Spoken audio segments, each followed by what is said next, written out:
Okay, here I want to present you about my paper. The title is The Enticing Knowledge of Computational Thinking Development, lesson learned from recent educational literature. The first author is Dwi Oktavia, the second author is Cucuan Brianto, and the third is Rosian Ariwana. The presenter today is Dwi Oktavia from Informatics Education Department, Faculty of Teacher Training and Education, Basmar University. So I will start from introduction. Solving problem, understanding human behavior, and designing system by describing basic concept into computer science is an approach called computational thinking. Computational thinking is how to think from a computer expert's point of view, not only based on his ability to program computer, but rather on his way of thinking, which requires several levels of abstraction. Computational thinking technique positively correlate with student achievement. So to improve student achievement, build understanding their skill in the learning process. This learning process cannot be separate from the learning method used. But there is still deficiencies of literature review in finding out what effect different learning methods have on students' difference in computational thinking skills.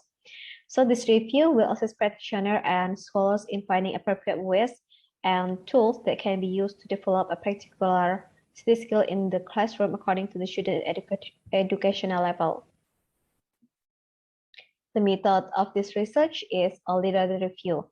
Literature review is a method for summarizing and studying several articles that discuss a particular topic to compile a new paper. The step in conducting this research refer to the literature research framework from Akoli and Sabram.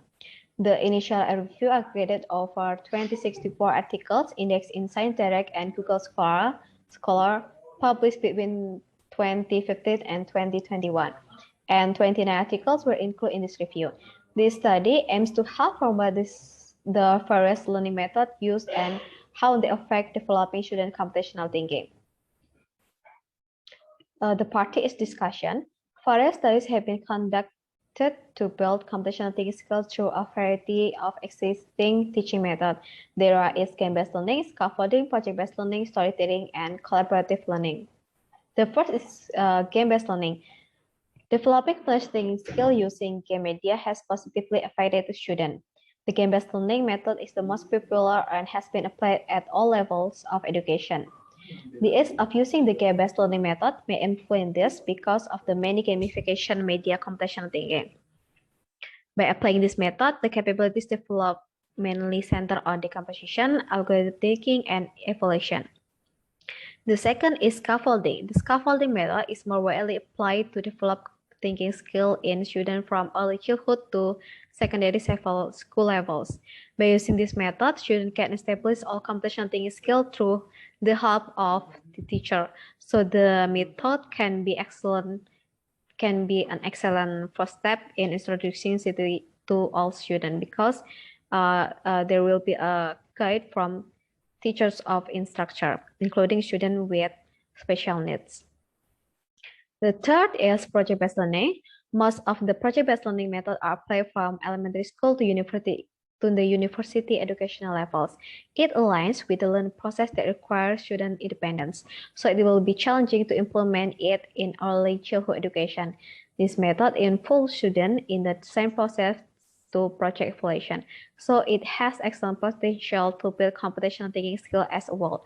I mean, it will be built fifth skills. For example, they use Vidu 2.0 robotics kit to enhance teamwork in a group of students while also developing the skill individually.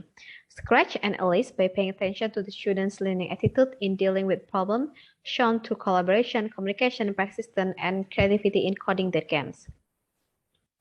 The fourth is storytelling. Storytelling method is commonly applied in elementary and secondary school besides developing their city competencies, such as the composition. It also develops their creativity to create a story and improve self-confidence by presenting the story in the class.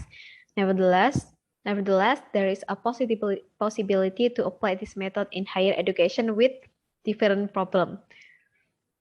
The last is collaborative learning. Collaborative learning is a teaching method that involves a group of learners working together to find a problem solving, complete a task, and create a product. Collaborative learning can be one of the methods that can be applied in every level of education. So it can be applied in early childhood till the university level. Collaborative learning can foster students to develop their skills, such as decomposition and generalization, which is when they divide into a group and interact with each other. Indirectly, they can exchange diverse competencies beside evolving the others so they can find the problem quickly and resolve it together. Finding, computational thinking skill can be built at any level of education, but this must be tailored to the student's ability. Various kinds of learning methods have their respective advantage. However, in building computational thinking skills in a student, it is recommended to take a dual approach and not just stick to one learning medium without paying attention to computational concept, metacognitive practice, and learning behavior in student. So the student can understand the concept either implicitly or explicitly and develop by themselves.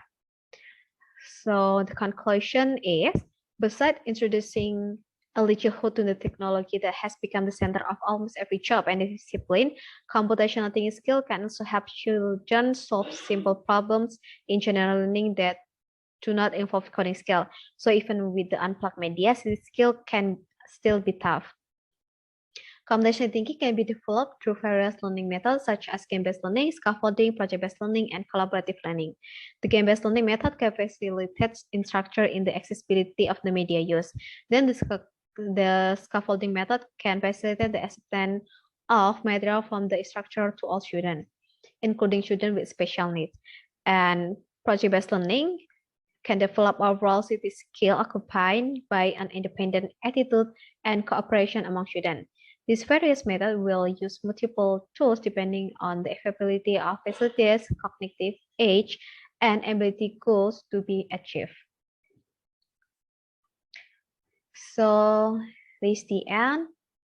Sorry for the mistake and thank you for your attention.